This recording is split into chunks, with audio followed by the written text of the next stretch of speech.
Dans le dernier numéro, le 106 qui vient de sortir, on a retrouvé la pub Euroboost, là donc de l'importateur Honda Red Moto, qui nous dit RX ou XR, laquelle choisirez-vous?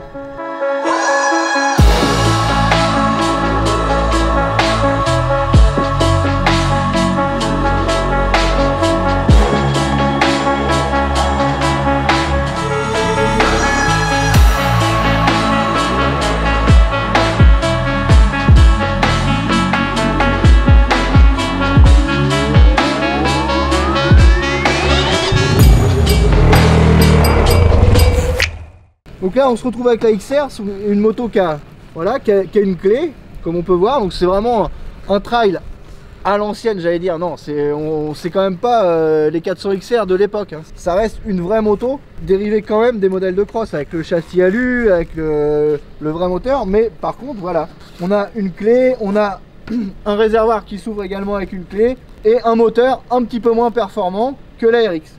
Alors écoutez, on va aller voir ce que ça donne sur le terrain.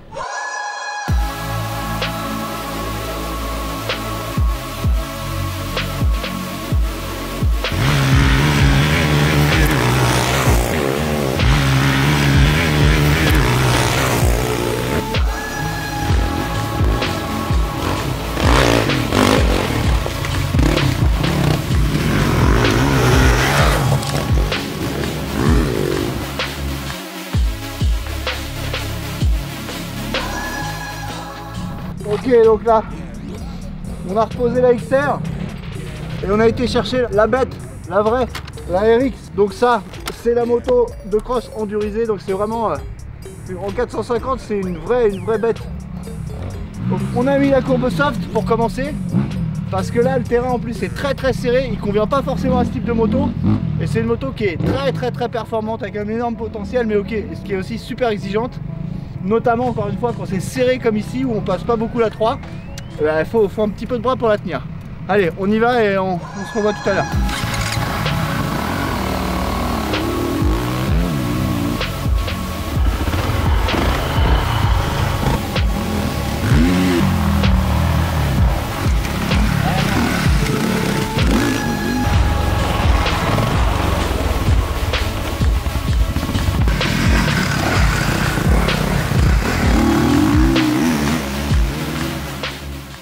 Une map normale, une map soft et une map hard. Donc la hard c'est pour vraiment la grosse attaque, la soft c'est pour on roule un peu plus facilement, et la standard c'est la standard. Et on a donc ce torque control en plus qui est une sorte de traction control pour réguler la puissance à l'arrière. Et là aussi il y a 3 positions. Donc ça fait que en couplant les 3 positions de ça plus les 3 maps, on a vraiment beaucoup d'écart en fait.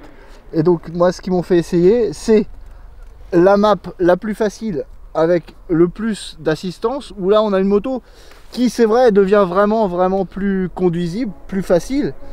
Et par contre la hard sans assistance, bon bah là on a une moto qui est quasiment prête à faire du supercross, hein. Donc ça ouvre un éventail de possibilités qui est quand même vraiment intéressant sur cette machine.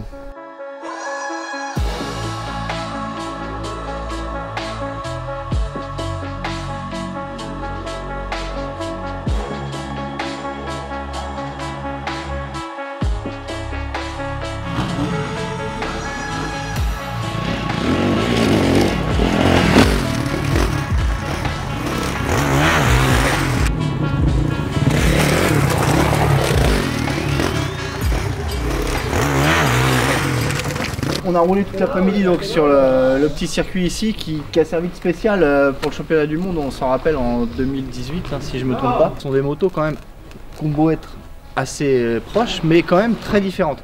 Donc la XR c'est une moto qui est quand même beaucoup plus axée loisir. Bon, déjà il y a une 6ème vitesse, hein, ça change tout pour faire du trail, pour faire un peu de route ou de la piste facile. Et puis bah, c'est une moto qui est moins exigeante au niveau moteur. La puissance arrive de façon beaucoup plus smooth. Alors il y en a quand même, hein. Je veux dire, si on tape dedans, on va faire des temps, c'est sûr.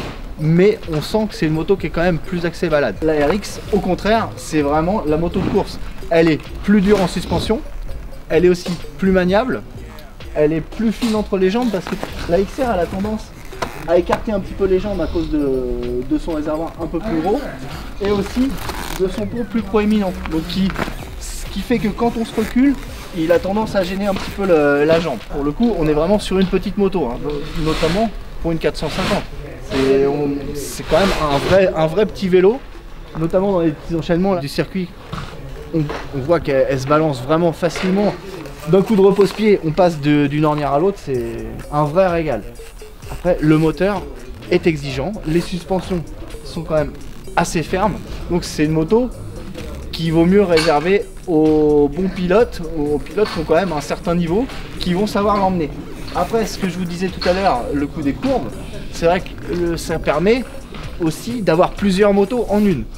Si on met toutes les assistances sur la courbe 3, donc, on a quand même une moto assez facile à emmener, entre guillemets. Il reste un problème qui est assez récurrent chez les Honda, c'est le calage.